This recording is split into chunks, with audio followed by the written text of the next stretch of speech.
साथियों नमस्कार। बहुत बेसब्री से इंतजार कर रहे केंद्रीय कर्मचारी और पेंशन भोगी 18 महीने के डीए और डीआर के एरियर का, यानी जो कोविड-19 के दौरान 3 किस्तों का डीए और डीआर सरकार ने नहीं दिया था, उसको बाद में भुगतान तो किया था लेकिन एरियर का भुगतान नहीं हुआ था। तो उन 3 किस्तों के एरियर के ऊपर अब इंटरनेट पर बहुत खबर घूम रही है।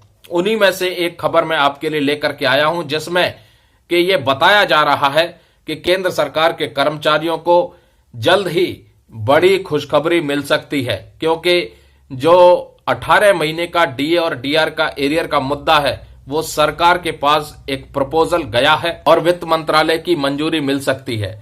इसमें दोस्तों कई तरह से इन्होंने विवरण दिया है कि सरकार किस तरीके से भुगतान कर सकती है। लिखा है दोस्तों, सरकार डीए और डीआर एरियर के भुगतान के लिए कई विकल्पों पर विचार कर सकती है। पूरी राशि एक साथ दी जा सकती है, यानी एक मुश्त भुगतान किया जा सकता है। किस्तों में भी भुगतान किया जा सकता है। आंशिक भुगतान यानी कुछ हिस्सा नकद और बाकी जीपीएफ या एनपीएस में जमा किया जा सकता है। चरणबद्ध भुगतान भी किया जा सकता है, यानी पहले कम वेतन वाले कर्मचारियों को और फिर उच्च वेतन वाले कर्मचारियों को भुगतान किया जा सकता है। उसके बाद इन्होंने एक विवरण दिया है कि डीए और डीआर एरियर के भुगतान की प्रक्रिया निम्नलिखित चरणों में हो सकती है। प्रस्ताव तैयारी, वित्त मंत्रालय डीए और डीआर का प्रस्ताव तैयार करेगा, फिर उसको कैबिनेट मंजूरी के लिए भेजा जाएगा। कैबिनेट से मंजूरी मिल जाएगी तो उसके लिए बजट आवंटित किया जाएगा और उसके बाद विभागों को निर्देश दिए जाएंगे भुगतान जारी करने के लिए, और उसके बाद राशि का कर्मचारियों और पेंशन भोगियों में वितरण किया जाएगा। इसके लाभार्थी दोस्तों लगभग 50 लाख केंद्रीय कर्मचारी और 65 लाख पेंशन भोगी होंगे। वर्तमान स्थिति जो बताई जा रही है इस वेबसाइट में, इस आर्टिकल में, वो है कि प्रस्ताव सरकार के पास विचाराधीन है। संभावित भुगतान तिथि यानी वो जो संभावना है वो कब तक की है, तो वित्त मंत्रालय की मंजूरी के बाद घोषित की जाएगी, ऐसी बात की जा रही है। तो 18 महीने के डीए और डीआर एरियर को लेकर के फिर से इंटरनेट पर चर्चाएं घूम रही हैं। तो दोस्तों अब इस बात में कितनी सच्चाई है इसके ऊपर थोड़ा सा प्रकाश डालते हैं। देखो, इस तरह की खबरों के ऊपर तब तक विश्वास नहीं किया जा सकता जब तक सरकार खुद आधिकारिक ऐलान न करे या आधिकारिक चिट्ठी न जारी करे। अब जब भी केंद्रीय कैबिनेट की मीटिंग होती है उसके बाद सरकार प्रेस ब्रीफिंग भी करती है, जिसके माध्यम से जो जो कैबिनेट ने प्रस्ताव मंजूर किए हैं उनके बारे में जानकारी दी जाती है। केंद्रीय मंत्री जरूर जानकारी देते हैं, मीडिया के माध्यम से वो जनता तक पहुंचती है।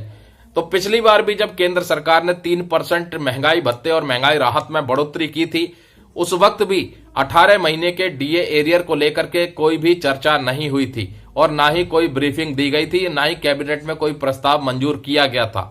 अब जैसा ये इंटरनेट पर खबरें घूम रही हैं, ये कहीं ना कहीं पूरी तरह से गलत भी नहीं कह सकते। हो सकता है कि जो ये आर्टिकल छाप रहे हैं, हो सकता है उन्हें कुछ सूत्रों से जानकारी मिली हो, लेकिन हमारी नॉलेज में ऐसी कोई जानकारी नहीं है कि सरकार ने 18 महीने के डीए और डीआर के एरियर को भुगतान करने के लिए कोई प्रस्ताव तैयार किया है या कोई प्रस्ताव विचाराधीन है। हाँ, लेकिन कर्मचारी संगठनों की तरफ से, पेंशन भोगी संगठनों की तरफ से 18 महीने के डीए और डीआर एरियर के भुगतान को लेकर के मांग जरूर रखी गई है कि जो बकाया राशि है उसका भुगतान किया जाए। लेकिन सरकार ने इसके ऊपर जो लेटेस्ट अपडेट दी थी वो संसद में ही दी थी। प्रश्नकाल के दौरान सवाल पूछा गया था कि सरकार 18 महीने के डीए एरियर को लेकर के क्या विचार बना रही है।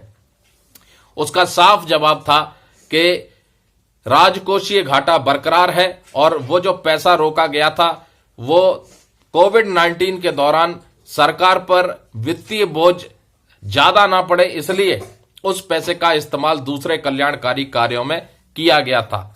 तो कहीं ना कहीं अभी तक सरकार में विचाराधीन नहीं है 18 महीने के डीए एरियर के भुगतान को लेकर के।